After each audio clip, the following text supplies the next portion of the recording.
The pond looked dark, even now, even in broad daylight. Muriel remembered it had always looked dark. She had always been afraid of it.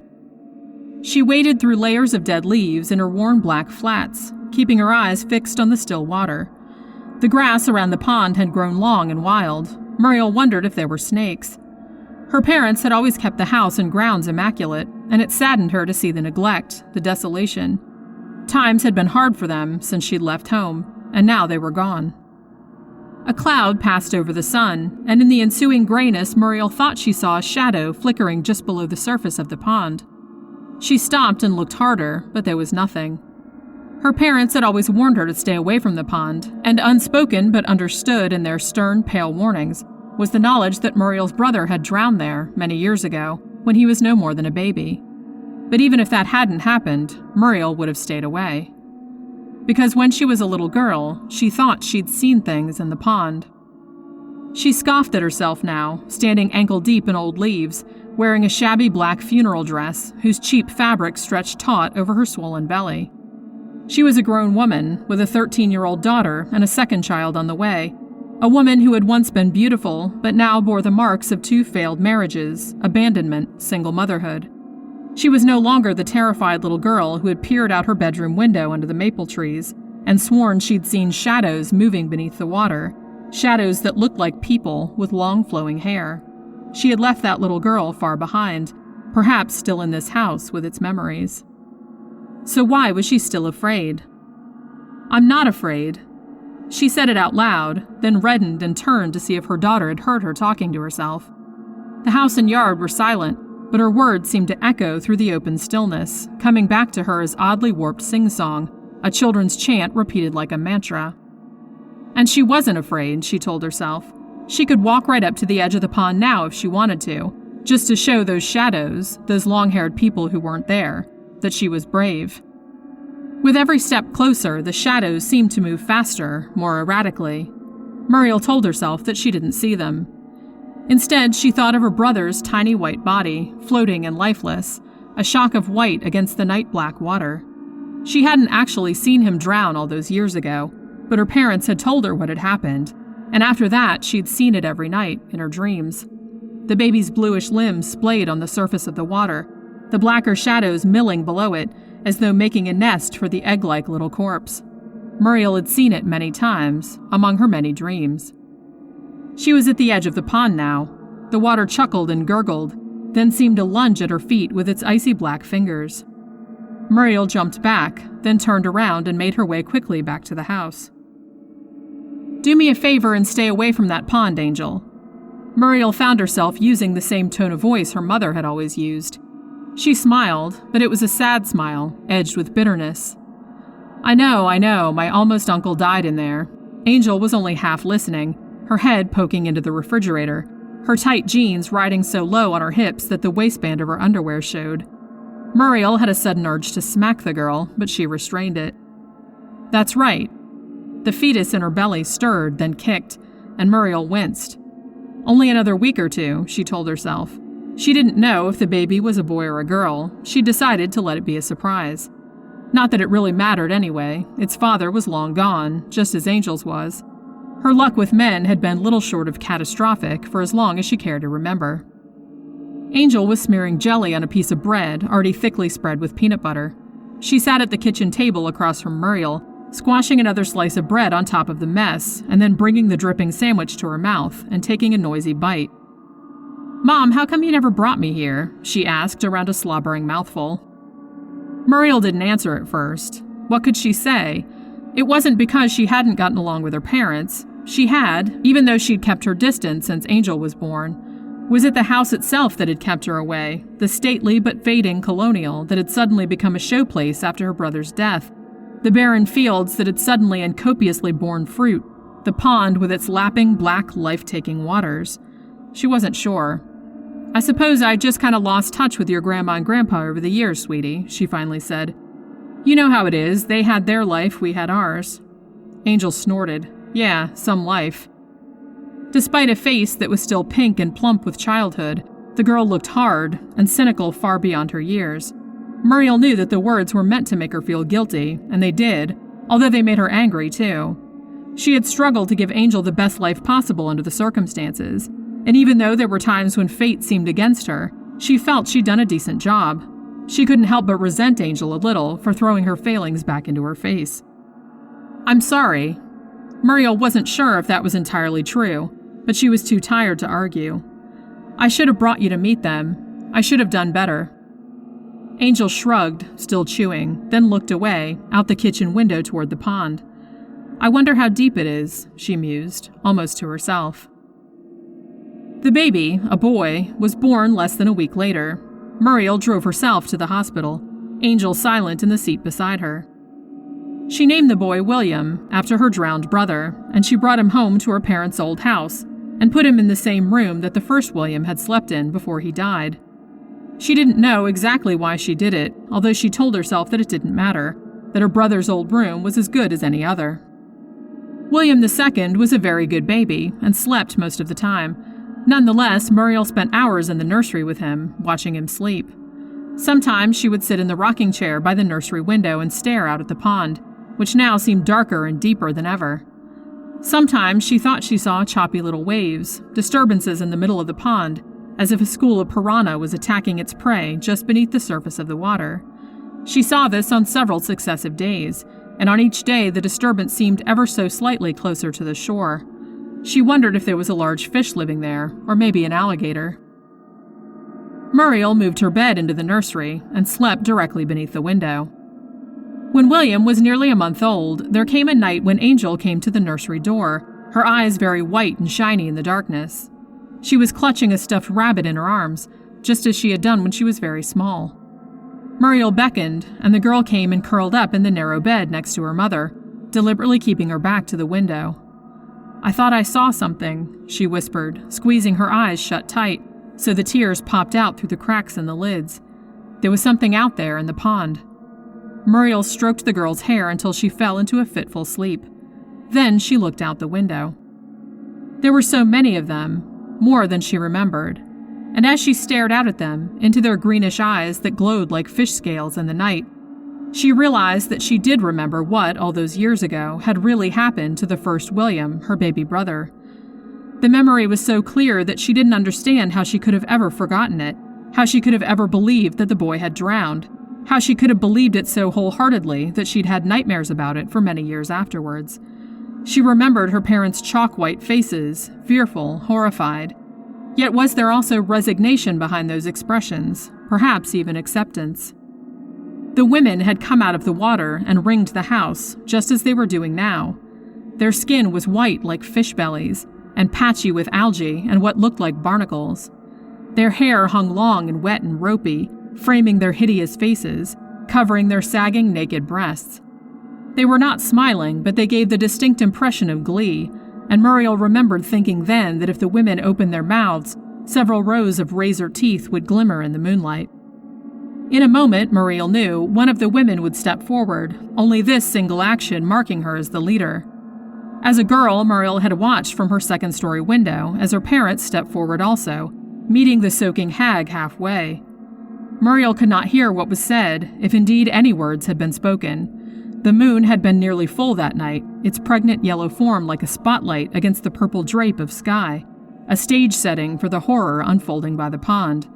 The fetid smell from the water was so powerful that it seemed to be oozing through the window glass. Down below, in the yard, her parents were stretching their arms out to the woman, and at the end of their arms lay William, pink and writhing, his little face squinched up in consternation. Muriel thought she could almost hear him wailing, although it might have been the wind in the eaves. The woman took the infant from his parents' grasp and cradled it tenderly, staring down at it with her iridescent eyes. The other women gathered around, craning their necks to get a better look.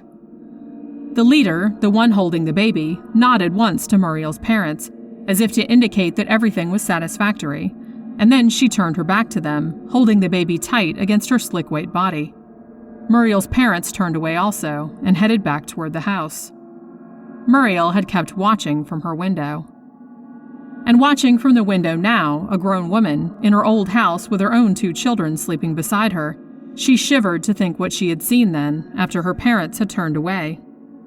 She glanced over at William II, snoring in his crib, his tiny hands balled into fists on either side of his nearly hairless head. She could not bear it now, seeing both him and the memory of what had happened to her brother superimposed in her mind, like paintings on translucent paper. It was so horrible, and yet... Muriel had seen those women in the moonlight, their scaly backs like eel skins. She had seen them all as they set upon her brother, the first little William, and even though she couldn't hear anything, she could see their muscles working as they tore him limb from limb, see their jaws ratcheting up and down as they masticated the tender flesh, see the splashes of blood on their claw-like hands, rendered black by the light of the moon. And she could imagine the sounds of meat rending, of the women grunting with satisfaction and smacking their lips. Muriel saw all these things, and she never told anyone. The next morning, her parents told her that William had fallen in the pond and drowned, and they said no more about it. Muriel had simply nodded and kept silent. Perhaps he had drowned after all. Perhaps what she had seen from her window had been a dream, nothing more. The day after that, her parents received word that a distant relative had died and left them a substantial sum of money, enough to pay off all their debts and to make the farm prosperous once again. They were overjoyed, but their eyes were still haunted, and would stay that way until Muriel left home years later. She could not remember a time when their faces were not hollow and furtive, when their glances did not quickly shift back and forth, constantly searching for something that Muriel could never see. Angel stirred in the bed beside her, and Muriel held her until she stilled. Then she looked out of the window again. The women were still there, a phalanx of corpse-white statues, their sopping hair unmoved by the breeze, their peacock feather eyes raised to meet hers. Muriel understood. They didn't want the baby, not yet. They wanted to bargain with her. She tiptoed quietly down the stairs, wincing every time the wood creaked beneath her weight. She was afraid, but under the circumstances, quite calm. It's almost as if I've been expecting this, she thought. In a way, she supposed part of her had been. The moonlight looked almost like chalk where it fell upon the floorboards, and the moldy smell of the pond was like a thick fog. Muriel covered her nose and mouth with her hand. Through the downstairs windows, she could see some of the women, silhouetted against the darkness, the moonlight giving them pale, glowing auras. Her stomach clenching, Muriel opened the front door and stepped outside. It was a warm night, but her skin was icy and daubed with beads of freezing sweat. The leader of these horrible women, these water witches, was still standing slightly outside of the ring, closer to the house, and when Muriel emerged, the hag shuffled even closer through the long grass. Muriel noticed that the woman's fingers and toes bore bluish membranes of skin between them, like frogs' feet. The sight made her gorge rise. "You know us." When the woman spoke, her carp-like lips barely moved. Her voice seemed deep and green and coated with slime.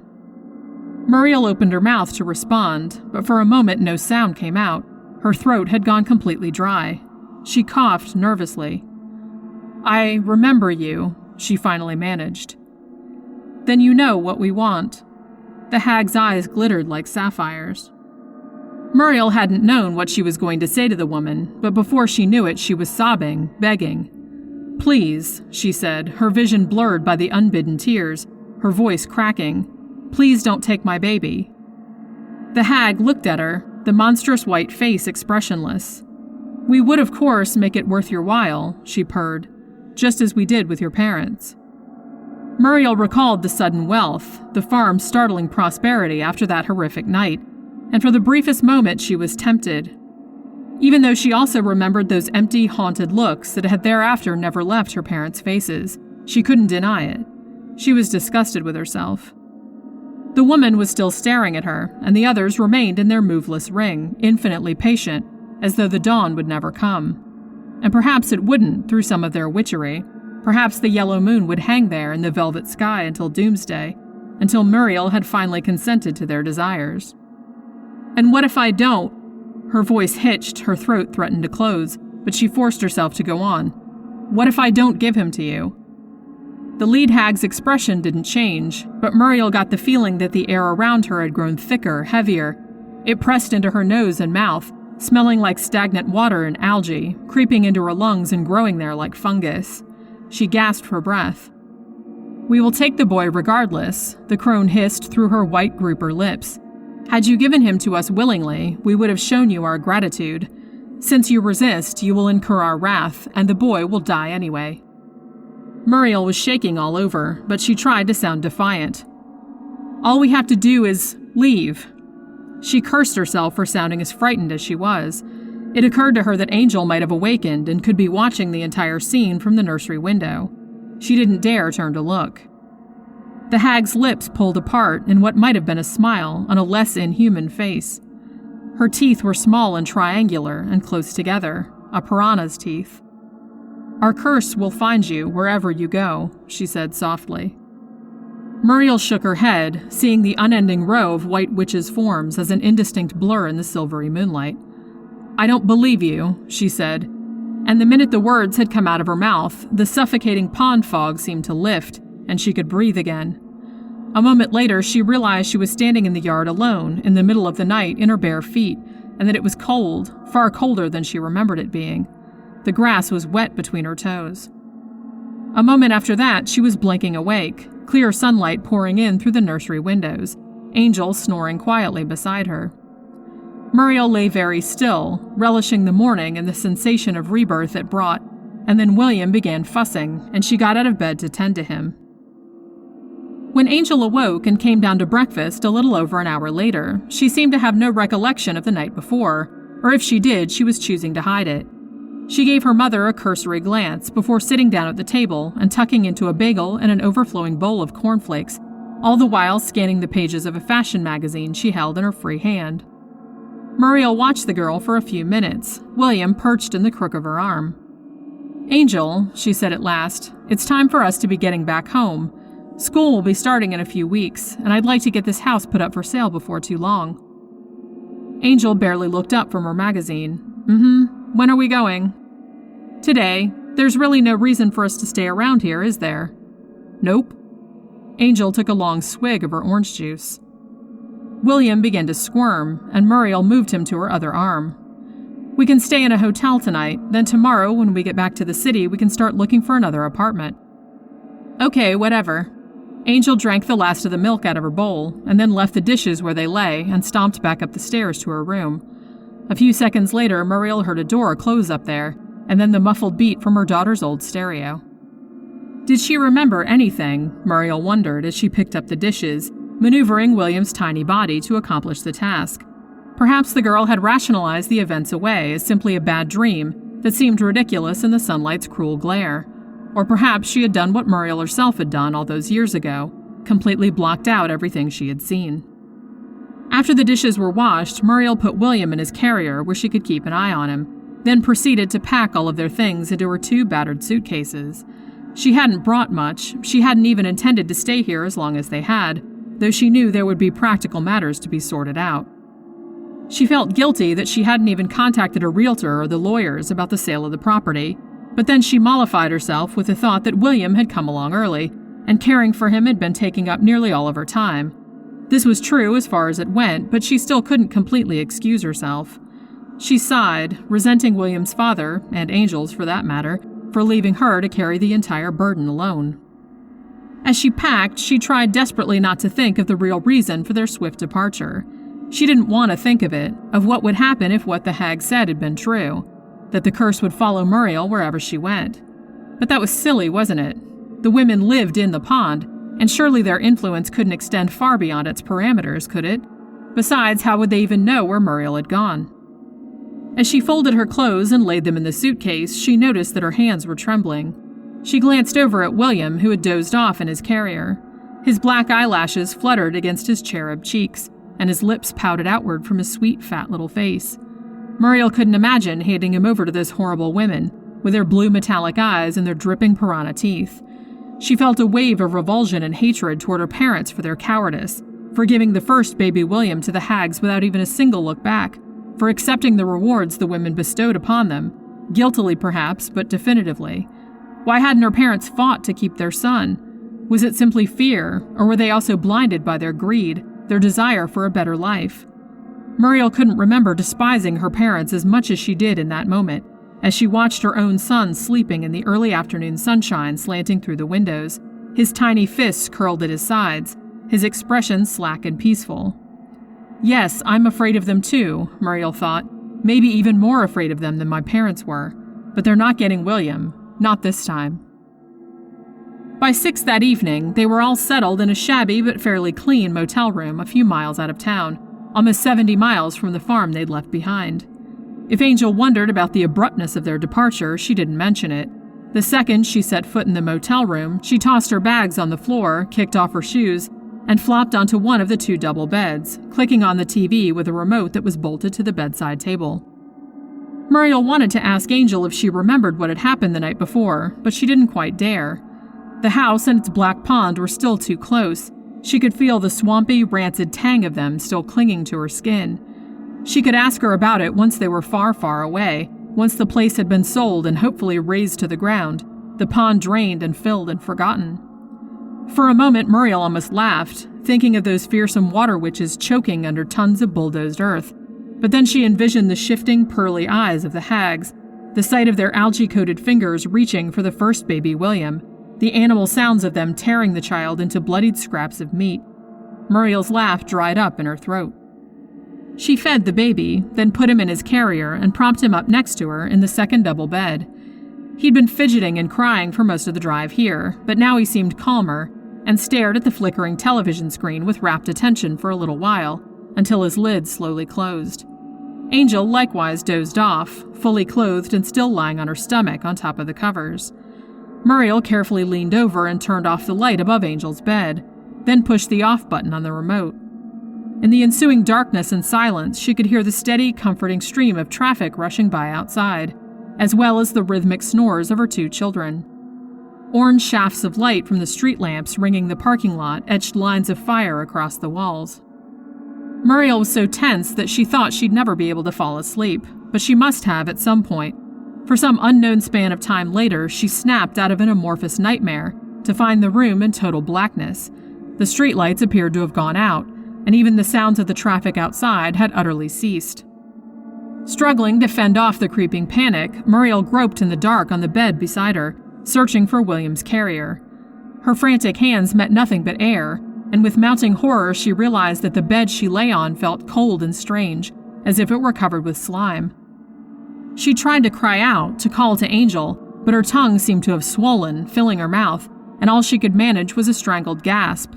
She turned over on her stomach, reaching up toward the light switch that she knew must be there, only inches from her fingers, but in the darkness she could get no bearings, and her hand simply waved blindly, futile, finding no solid purchase. Panic had set in fully now.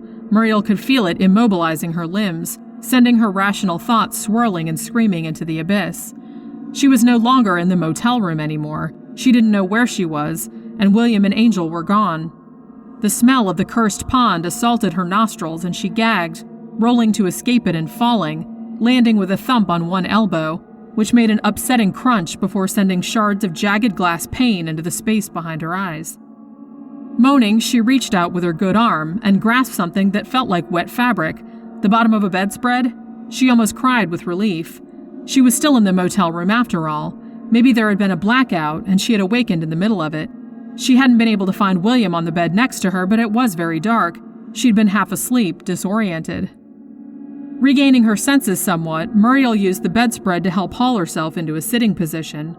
Her elbow was throbbing, possibly broken, but her relief was like a soothing tide, blotting out the pain almost entirely. It was still so dark that Muriel may as well have been staring at thick black velvet drapes hanging inches from her on all sides. Not a speck of light penetrated anywhere, and the smell of the pond was still as heavy as syrup. Sweating and cursing, Muriel pulled herself to her feet and almost immediately went sprawling, unable to orient herself in a world with no visual cues. She finally stood upright, shakily, not daring to move a step. "Angel," she called. Her voice seemed swallowed by the immensity of the darkness, but the sound was still so startling that Muriel's heart skipped several beats. "Angel!" Louder this time. The girl was a deep sleeper, Muriel knew that, but she was disturbed when she got no answer. She held her breath and listened hard in the blackness, craning her head toward where she thought Angel's sleeping form should be, but there was nothing. She may as well have been the last human alive, floating in the vast nothingness of space. And then, for a moment, she thought she did hear something, a rush, a sigh. Muriel flapped her arms desperately around in the blackness, nearly losing her balance again. The sound could have been her imagination, or it could have been Angel or the baby. Somehow she knew, though, in the depth of her gut, that it was neither of these things. She knew that something was wrong. As she stood, frozen in her dreadful certainty, there was another sound that could have been a laugh, and then a blast of frigid air rushed past her face, air that stank of the pond, a thick green rotten stench that brought the water hag's countless army clearly into her mind's eye. She flailed again, almost falling, her elbow protesting with every movement. And her hands finally met something solid, slamming up against it with such force that she nearly screamed. It was a wall, and Muriel leaned against it, pressing her palms flat against the textured wallpaper, silently thanking gods she had stopped believing in on that night when her baby brother had been taken away. Moving slowly, her heart thudding like a jackhammer in her chest, she felt her way along the wall until her fingers met what could only be a light switch. Crowing with triumph, she flipped it, then had to close her eyes for a few seconds at the sudden brightness. Before she opened her eyes, she realized that the blackout theory was obviously incorrect. Her body felt as though it was filled with lead. She opened her eyes reluctantly. The wallpaper was just as she remembered, beige and speckled with tiny shards like diamond chips. It looked blurry this close up. Feeling as though she were in a slow-motion nightmare, she turned and surveyed the room. The bedspreads and carpet, both an undistinguished shade of orangish tan, were now spattered with an olive-green, mucus-like slime, a stinking layer of algae-covered seaweed coating the surfaces like rancid frosting. The smell of stagnant water hung so thickly in the air that Muriel almost thought she could see the droplets. Both Angel and William had completely disappeared. Muriel could barely see through foggy tears of loss and rage. She drove as fast as she dared, barreling down the near-empty highway under a bowl of stars that seemed to shine down on her with mocking indifference. She cursed herself with every filthy word she could imagine, banging her hands on the steering wheel until the skin on her palms split, until her fingers were slick with blood. Why hadn't she believed them when they said they'd find her anywhere? Would it have made any difference if she had? And why had she felt as though she were being so brave when it was really her children's lives she was toying with? She had no ready answers to these questions, and it felt as though her whole body might explode in her frustration and self-disgust. What else could she have done? Stayed at the house and just let them take William, like her cowardly parents? She could never have forgiven herself if she did that. But she grimly realized as she drove that perhaps her parents had understood something that she had not. Sometimes you simply had no choice. Even though it had only been 70 miles to the motel, it seemed to take forever to get back to the house. Time seemed to be warping and bending in bizarre ways, making her entire perception skewed and dreamlike.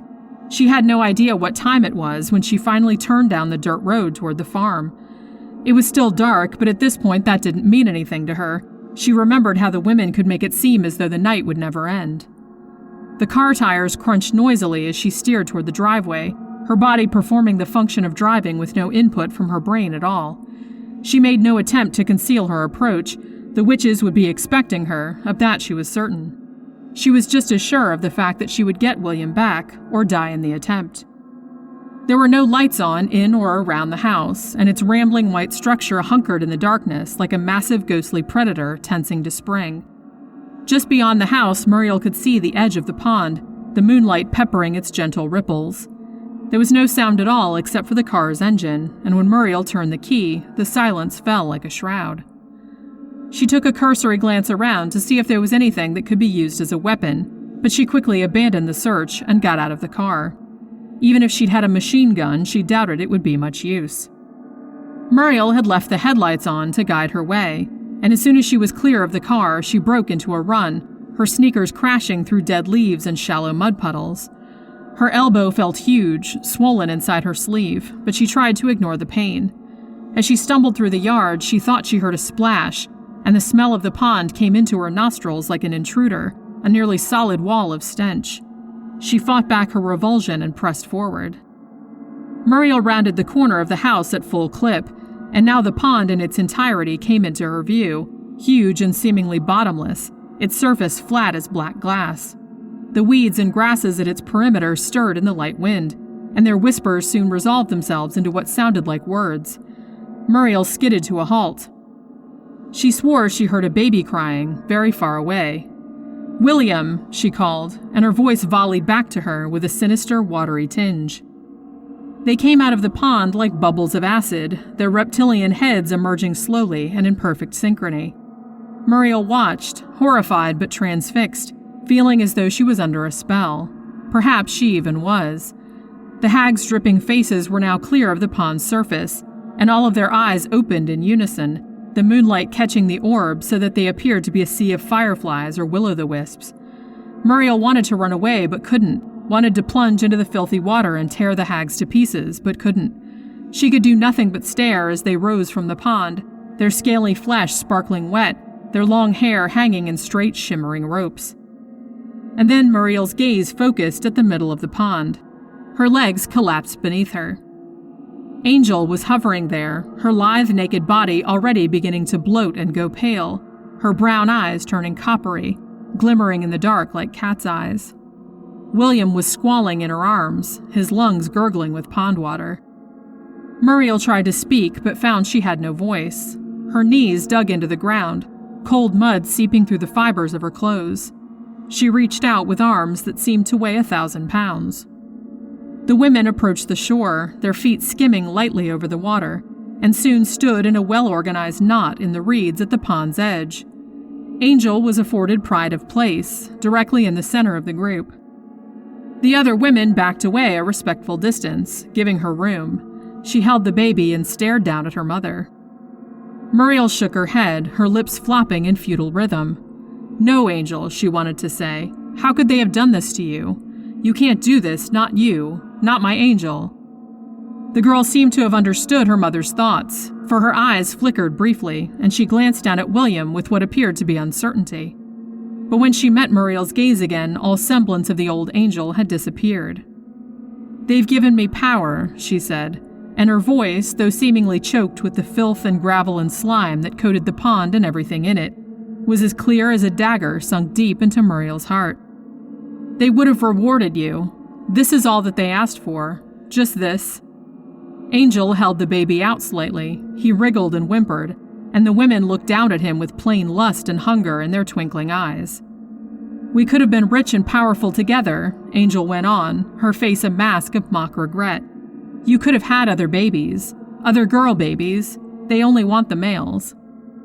Muriel clenched her fists in the mud, trying to will away the vision of impossible reality before her, trying to convince herself that she was still asleep, back in the motel room or back in her old room in this house, or even back in their old apartment in the city, anywhere but crouching on the banks of the black pond that had stolen her childhood from her.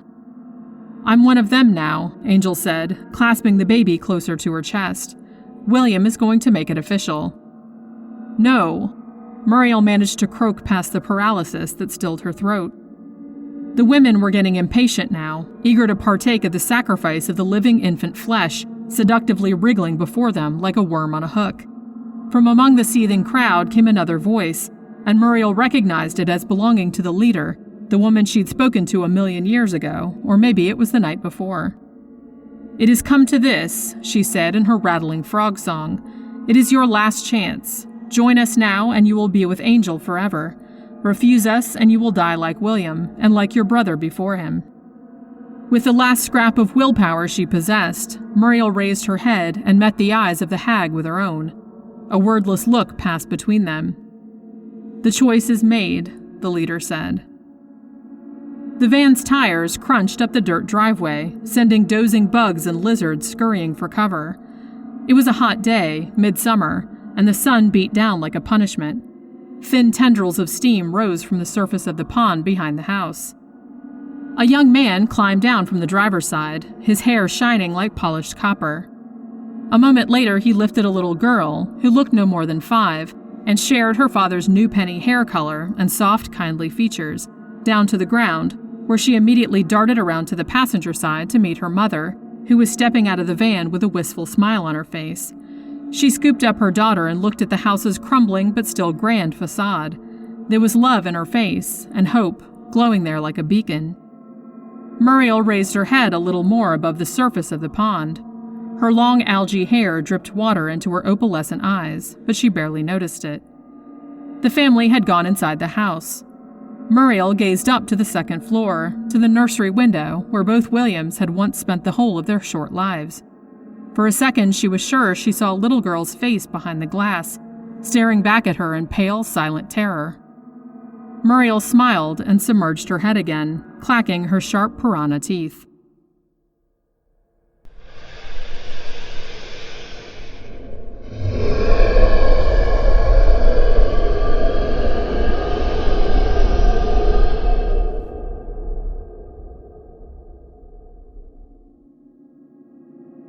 The idea that the extraordinary narrative, which has been called the Joyce Armstrong fragment, is an elaborate practical joke evolved by some unknown person, cursed by a perverted and sinister sense of humor, has now been abandoned by all who have examined the matter.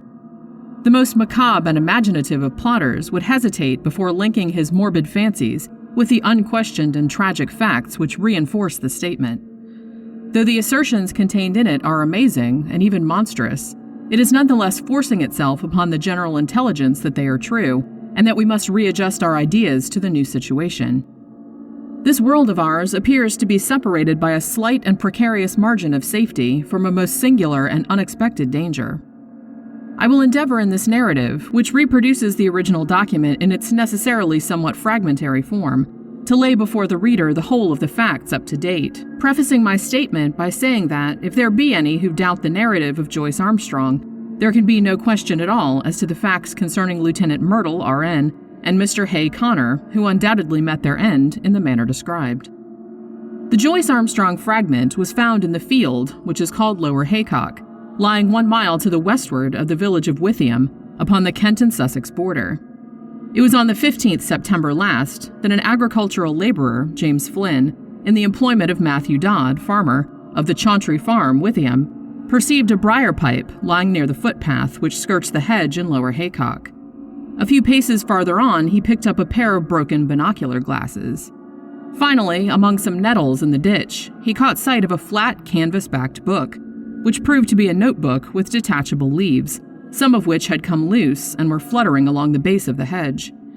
These he collected, but some, including the first, were never recovered, and leave a deplorable hiatus in this all-important statement. The notebook was taken by the laborer to his master, who in turn showed it to Dr. J.H. Atherton of Hartfield. This gentleman at once recognized the need for an expert examination, and the manuscript was forwarded to the Aero Club in London, where it now lies. The first 2 pages of the manuscript are missing. There is also one torn away at the end of the narrative, though none of these affect the general coherence of the story. It is conjectured that the missing opening is concerned with the record of Mr. Joyce Armstrong's qualifications as an aeronaut, which can be gathered from other sources and are admitted to be unsurpassed among the air pilots of England. For many years, he has been looked upon as among the most daring and the most intellectual of flying men, a combination which has enabled him to both invent and test several new devices, including the common gyroscopic attachment, which is known by his name. The main body of the manuscript is written neatly in ink, but the last few lines are in pencil, and are so ragged as to be hardly legible, exactly, in fact, as they might be expected to appear if they were scribbled off hurriedly from the seat of a moving airplane. There are, it may be added, several stains, both on the last page and on the outside cover, which have been pronounced by the Home Office experts to be blood, probably human and certainly mammalian. The fact that something closely resembling the organism of malaria was discovered in this blood, and that Joyce Armstrong is known to have suffered from intermittent fever, is a remarkable example of the new weapons which modern science has placed in the hands of our detectives. And now a word as to the personality of the author of this epoch-making statement. Joyce Armstrong, according to the few friends who really knew something of the man, was a poet and a dreamer, as well as a mechanic and an inventor. He was a man of considerable wealth, much of which he had spent in the pursuit of his aeronautical hobby. He had 4 private airplanes in his hangars near Devizes, and is said to have made no fewer than 170 ascents in the course of last year. He was a retiring man with dark moods, in which he would avoid the society of his fellows. Captain Dangerfield, who knew him better than anyone, says that there were times when his eccentricity threatened to develop into something more serious. His habit of carrying a shotgun with him in his airplane was one manifestation of it. Another was the morbid effect which the fall of Lieutenant Myrtle had upon his mind. Myrtle, who was attempting the height record, fell from an altitude of something over 30,000 feet. Horrible to narrate, his head was entirely obliterated, though his body and limbs preserved their configuration. At every gathering of airmen, Joyce Armstrong, according to Dangerfield, would ask with an enigmatic smile, "And where, pray, is Myrtle's head?" On another occasion after dinner, at the mess of the flying school on Salisbury Plain, he started a debate as to what will be the most permanent danger which airmen will have to encounter. Having listened to successive opinions as to air pockets, faulty construction, and overbanking, he ended by shrugging his shoulders and refusing to put forward his own views, though he gave the impression that they differed from any advanced by his companions. It is worth remarking that after his own complete disappearance, it was found that his private affairs were arranged with a precision which may show that he had a strong premonition of disaster. With these essential explanations, I will now give the narrative exactly as it stands, beginning at page 3 of the blood-soaked notebook. Nevertheless, when I dined at Reims with Coselli and Gustave Raymond, I found that neither of them was aware of any particular danger in the higher layers of the atmosphere. I did not actually say what was in my thoughts, but I got so near to it that if they had any corresponding idea, they could not have failed to express it. But then, they are two empty, vainglorious fellows, with no thought beyond seeing their silly names in the newspaper. It is interesting to note that neither of them had ever been much beyond the 20,000-foot level. Of course, men have been higher than this, both in balloons and in the ascent of mountains. It must be well above that point that the airplane enters the danger zone, always presuming that my premonitions are correct. Aeroplaning has been with us now for more than 20 years, and one might well ask, why should this peril be only revealing itself in our day? The answer is obvious. In the old days of weak engines, when a 100-horsepower gnome or green was considered ample for every need, the flights were very restricted. Now that 300 horsepower is the rule rather than the exception, visits to the upper layers have become easier and more common. Some of us can remember how, in our youth, Gareth made a worldwide reputation by attaining 19,000 feet, and it was considered a remarkable achievement to fly over the Alps. Our standard now has been immeasurably raised, and there are 20 high flights for one in former years. Many of them have been undertaken with impunity. The 30,000-foot level has been reached, time after time, with no discomfort beyond cold and asthma. What does this prove? A visitor might descend upon this planet 1,000 times and never see a tiger. Yet tigers exist, and if he chanced to come down into a jungle, he might be devoured. There are jungles of the upper air, and there are worse things than tigers which inhabit them. I believe in time they will map these jungles accurately out. Even at the present moment, I could name 2 of them. One of them lies over the Pau-Biarritz district of France. Another is just over my head as I write here in my house in Wiltshire. I rather think there is a third in the Hamburg-Wiesbaden district. It was the disappearance of the airmen that first set me thinking. Of course, everyone said that they had fallen into the sea, but that did not satisfy me at all. First, there was Verrier in France. His machine was found near Bayonne, but they never got his body. There was the case of Baxter also, who vanished, though his engine and some of the iron fixings were found in a wood in Leicestershire. In that case, Dr. Middleton of Amesbury, who was watching the flight with a telescope, declares that just before the clouds obscured the view, he saw the machine, which was at an enormous height, suddenly rise perpendicularly upwards in a succession of jerks in a manner that he would have thought to be impossible. That was the last seen of Baxter. There was a correspondence in the papers, but it never led to anything. There were several other similar cases, and then there was the death of Hay Connor.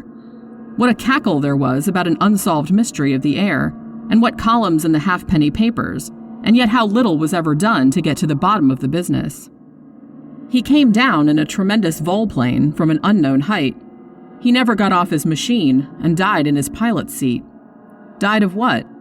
Heart disease, said the doctors. Rubbish. Hay Connor's heart was as sound as mine is. What did Venables say? Venables was the only man who was at his side when he died. He said that he was shivering and looked like a man who had been badly scared. Died of fright, said Venables, but could not imagine what he was frightened about. Only said one word to Venables, which sounded like monstrous.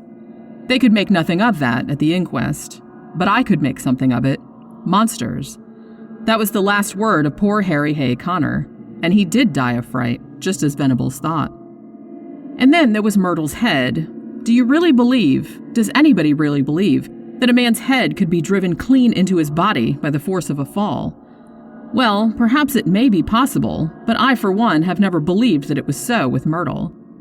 And the grease upon his clothes, all slimy with grease, said somebody at the inquest.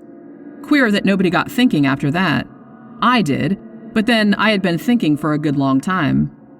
I've made 3 ascents, how Dangerfield used to chaff me about my shotgun, but I've never been high enough. Now, with this new light Paul Veronay machine and its 175 Rober, I should easily touch the 30,000 tomorrow. I'll have a shot at the record. Maybe I shall have a shot at something else as well. Of course, it's dangerous. If a fellow wants to avoid danger, he had best keep out of flying altogether and subside finally into flannel slippers and a dressing gown. But I'll visit the air jungle tomorrow, and if there's anything there, I shall know it. If I return, I'll find myself a bit of a celebrity. If I don't, this notebook may explain what I am trying to do and how I lost my life in doing it. But no drivel about accidents or mysteries, if you please. I chose my Paul Veronay monoplane for the job. There's nothing like a monoplane when real work is to be done. Beaumont found that out in the very early days. For one thing, it doesn't mind damp, and the weather looks as if we should be in the clouds all the time. It's a bonny little model and answers my hand like a tender-mouthed horse. The engine is a 10-cylinder rotary Rober working up to 175. It has all the modern improvements: enclosed fuselage, high-curved landing skids, brakes, gyroscopic steadiers, and 3 speeds, worked by an alteration of the angle of the planes upon the Venetian blind principle. I took a shotgun with me and a dozen cartridges filled with buckshot. You should have seen the face of Perkins, my old mechanic, when I directed him to put them in. I was dressed like an Arctic explorer, with 2 jerseys under my overalls, thick socks inside my padded boots, a storm cap with flaps, and my talc goggles. It was stifling outside the hangars, but I was going for the summit of the Himalayas and had to dress for the part. Perkins knew there was something on and implored me to take him with me. Perhaps I should if I were using the biplane, but a monoplane is a one-man show, if you want to get the last foot of life out of it. Of course, I took an oxygen bag. The man who goes for the altitude record without one will either be frozen or smothered, or both. I had a good look at the planes, the rudder bar, and the elevating lever before I got in. Everything was in order so far as I could see. Then I switched on my engine and found that she was running sweetly. When they let her go, she rose almost at once upon the lowest speed. I circled my home field once or twice just to warm her up, and then with a wave to Perkins and the others, I flattened out my planes and put her on her highest. She skimmed like a swallow downwind for 8 or 10 miles, until I turned her nose up a little, and she began to climb in a great spiral for the cloud bank above me. It's all important to rise slowly and adapt yourself to the pressure as you go. It was a close, warm day for an English September, and there was the hush and heaviness of impending rain. Now and then there came sudden puffs of wind from the southwest, one of them so gusty and unexpected that it caught me napping and turned me half round for an instant. I remember the time when gusts and whirls and air pockets used to be things of danger, before we learned to put an overmastering power into our engines. Just as I reached the cloud banks, with the altimeter marking 3,000, down came the rain. My word, how it poured. It drummed upon my wings and lashed against my face, blurring my glasses so that I could hardly see. I got down onto a low speed, for it was painful to travel against it. As I got higher, it became hail, and I had to turn tail to it. One of my cylinders was out of action, a dirty plug, I should imagine, but still I was rising steadily, with plenty of power. After a bit, the trouble passed, whatever it was, and I heard the full, deep-throated purr, the 10 singing as one. That's where the beauty of our modern silencers comes in. We can at last control our engines by ear, how they squeal and squeak and sob when they are in trouble. All those cries for help were wasted in the old days, when every sound was swallowed up by the monstrous racket of the machine. If only the early aviators could come back to see the beauty and perfection of the mechanism which had been bought at the cost of their lives. About 9:30, I was nearing the clouds. Down below me, all blurred and shadowed with rain, lay the vast expanse of Salisbury Plain. Half a dozen flying machines were doing hack work at the 1,000-foot level, looking like little black swallows against the green background. I dare say they were wondering what I was doing up in Cloudland. Suddenly a gray curtain drew across beneath me, and the wet folds of vapors were swirling round my face. It was clammily cold and miserable. But I was above the hailstorm, and that was something gained. The cloud was as dark and thick as a London fog. In my anxiety to get clear, I cocked her nose up until the automatic alarm bell rang, and I actually began to slide backwards. My sopped and dripping wings had made me heavier than I thought, but presently I was in lighter cloud, and soon had cleared the first layer. There was a second, opal-colored and fleecy, at a great height above my head, a white unbroken ceiling above, and a dark unbroken floor below, with a monoplane laboring upwards upon a vast spiral between them. It is deadly lonely in these cloud spaces. Once a great flight of some small water birds went past me, flying very fast to the westwards. The quick whir of their wings and their musical cry were cheery to my ear. I fancy that they were teal, but I'm a wretched zoologist. Now that we humans have become birds, we must really learn to know our brethren by sight. The wind down beneath me whirled and swayed the broad cloud plain. Once a great eddy formed in it, a whirlpool of vapor, and through it, as down a funnel, I caught sight of the distant world. A large white biplane was passing at a vast depth beneath me. I fancy it was the morning mail service between Bristol and London. Then the drift swirled inwards again, and the great solitude was unbroken. Just after 10, I touched the lower edge of the upper cloud stratum. It consisted of fine diaphanous vapor drifting swiftly from the westwards. The wind had been steadily rising all this time, and it was now blowing a sharp breeze, 28 an hour by my gauge. Already it was very cold, though my altimeter only marked 9,000. The engines were working beautifully, and we went droning steadily upwards.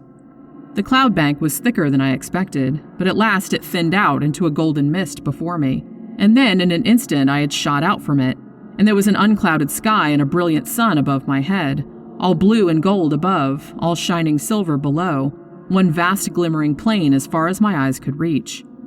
It was 10:15 o'clock, and the barograph needle pointed to 12,800. Up I went and up, my ears concentrated upon the deep purring of my motor, my eyes busy always with the watch, the revolution indicator, the petrol lever, and the oil pump. No wonder aviators are said to be a fearless race. With so many things to think of, there is no time to trouble about oneself. About this time, I noted how unreliable is the compass when above a certain height from Earth. At 15,000 feet, mine was pointing east and a point south. The sun and the wind gave me my true bearings. I had hoped to reach an eternal stillness in these high altitudes, but with every 1,000 feet of ascent, the gale grew stronger. My machine groaned and trembled in every joint and rivet as she faced it, and swept away like a sheet of paper when I banked her on the turn, skimming downwind at a greater pace, perhaps, than ever mortal man has moved. Yet I had always to turn again and tack up in the wind's eye, for it was not merely a height record that I was after. By all my calculations, it was above Little Wiltshire that my air jungle lay, and all my labor might be lost if I struck the outer layers at some farther point. When I reached the 19,000-foot level, which was about midday, the wind was so severe that I looked with some anxiety to the stays of my wings, expecting momentarily to see them snap or slacken. I even cast loose the parachute behind me and fastened its hook into the ring of my leather belt, so as to be ready for the worst. Now was the time when a bit of scamped work by the mechanic is paid for by the life of the aeronaut. But she held together bravely. Every cord and strut was humming and vibrating like so many harp strings, but it was glorious to see how, for all the beating and the buffeting, she was still the conqueror of nature and the mistress of the sky. There is surely something divine in man himself, that he should rise so superior to the limitations which creation seemed to impose. Rise, too, by such unselfish, heroic devotion as this air conquest has shown. Talk of human degeneration. When has such a story as this been written in the annals of our race? These were the thoughts in my head as I climbed that monstrous inclined plane, with the wind sometimes beating in my face and sometimes whistling behind my ears, while the cloudland beneath me fell away to such a distance that the folds and hummocks of silver had all smoothed out into one flat shining plain. But suddenly I had a horrible and unprecedented experience. I have known before what it is to be in what our neighbors have called a tourbillon, but never on a scale such as this. That huge sweeping river of wind of which I have spoken had, as it appears, whirlpools within it which were as monstrous as itself. Without a moment's warning, I was dragged suddenly into the heart of one. I spun round for a minute or two with such velocity that I almost lost my senses, and then fell suddenly, left wing foremost, down the vacuum funnel in the center.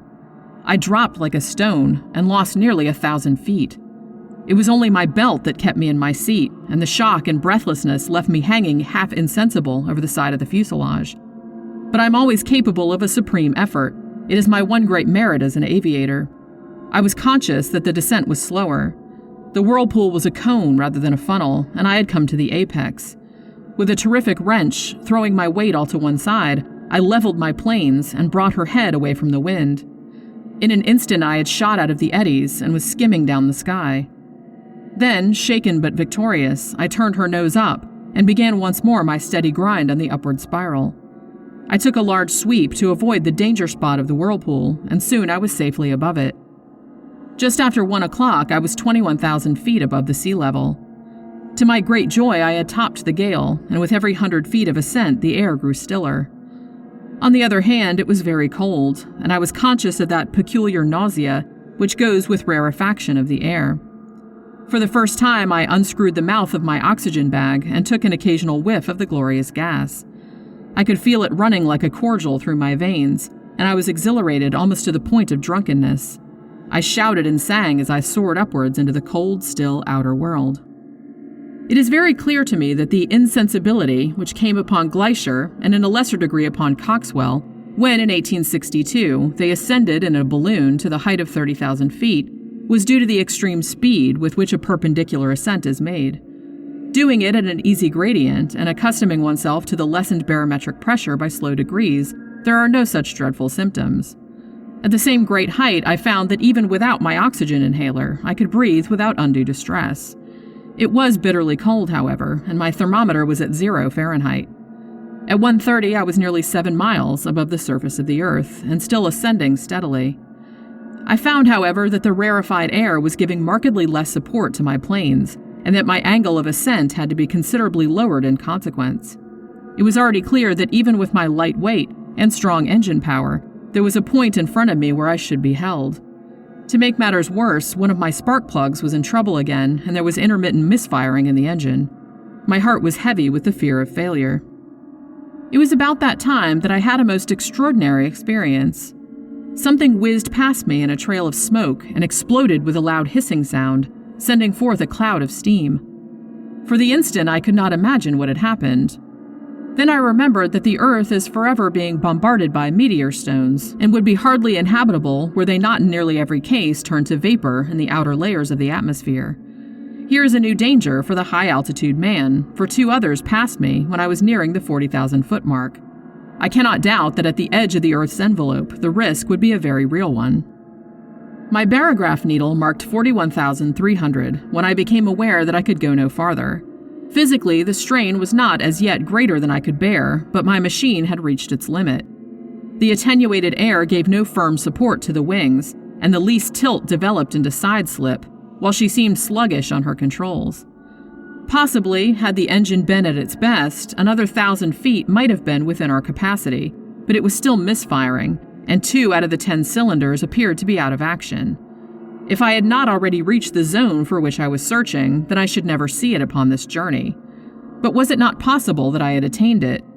Soaring in circles like a monstrous hawk upon the 40,000-foot level, I let the monoplane guide herself, and with my Mannheim glass, I made a careful observation of my surroundings.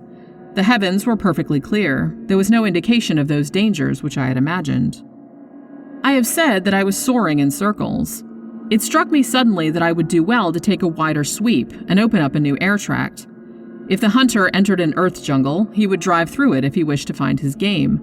My reasoning had led me to believe that the air jungle which I had imagined lay somewhere over Wiltshire. This should be to the south and west of me. I took my bearings from the sun, for the compass was hopeless, and no trace of earth was to be seen, nothing but the distant silver cloud plain. However, I got my direction as best I might, and kept her head straight to the mark. I reckoned that my petrol supply would not last for more than another hour or so, but I could afford to use it to the last drop, since a single magnificent volplane could at any time take me to the earth. Suddenly I was aware of something new. The air in front of me had lost its crystal clearness. It was full of long, ragged wisps of something which I can only compare to very fine cigarette smoke. It hung about in wreaths and coils, turning and twisting slowly in the sunlight. As the monoplane shot through it, I was aware of a faint taste of oil upon my lips, and there was a greasy scum upon the woodwork of the machine. Some infinitely fine organic matter appeared to be suspended in the atmosphere. There was no life there. It was inchoate and diffuse, extending for many square acres and then fringing off into the void. No, it was not life, but might it not be the remains of life? Above all, might it not be the food of life, of monstrous life, even as the humble grease of the ocean is the food for the mighty whale? The thought was in my mind when my eyes looked upwards, and I saw the most wonderful vision that ever man has seen. Can I hope to convey it to you, even as I saw it myself last Thursday? Conceive a jellyfish, such as sails in our summer seas, bell-shaped and of enormous size, far larger, I should judge, than the dome of St. Paul's. It was of a light pink color, veined with a delicate green, but the whole huge fabric so tenuous that it was but a fairy outline against the dark blue sky. It pulsated with a delicate and regular rhythm. From it there depended two long drooping green tentacles, which swayed slowly backwards and forwards. This gorgeous vision passed gently, with noiseless dignity over my head, as light and fragile as a soap bubble, and drifted upon its stately way.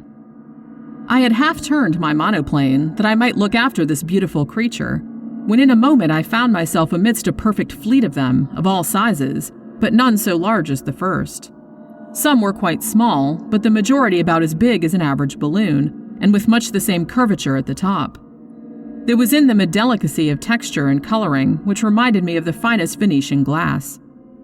Pale shades of pink and green were the prevailing tints, but all had a lovely iridescence where the sun shimmered through their dainty forms. Some hundreds of them drifted past me, a wonderful fairy squadron of strange, unknown argosies of the sky, creatures whose forms and substance were so attuned to these pure heights that one could not conceive anything so delicate within actual sight or sound of earth.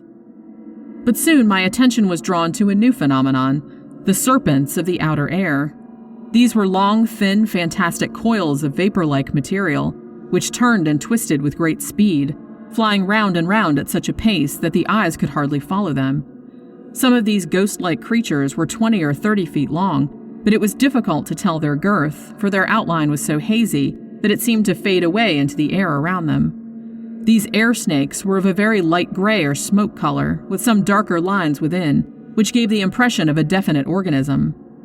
One of them whisked past my very face, and I was conscious of a cold, clammy contact, but their composition was so unsubstantial that I could not connect them with any thought of physical danger, any more than the beautiful bell-like creatures which had preceded them.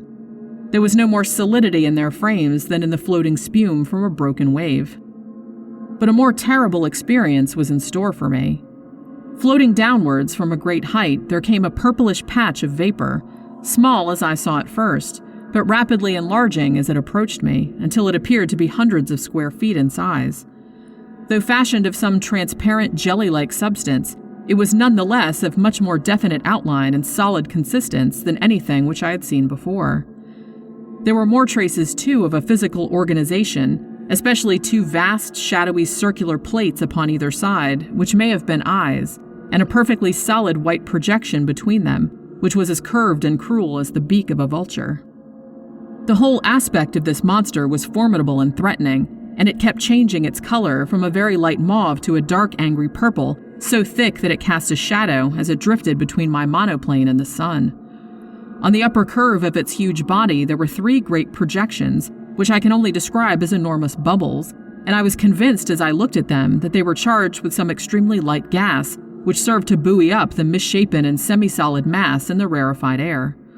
The creature moved swiftly along, keeping pace easily with the monoplane, and for 20 miles or more it formed my horrible escort, hovering over me like a bird of prey which is waiting to pounce. Its method of progression, done so swiftly that it was not easy to follow, was to throw out a long glutinous streamer in front of it, which in turn seemed to draw forward the rest of the writhing body. So elastic and gelatinous was it that never for 2 successive minutes was it the same shape, and yet each change made it more threatening and loathsome than the last. I knew that it meant mischief. Every purple flash of its hideous body told me so. The vague, goggling eyes, which were turned always upon me, were cold and merciless in their viscid hatred. I dipped the nose of my monoplane downwards to escape it.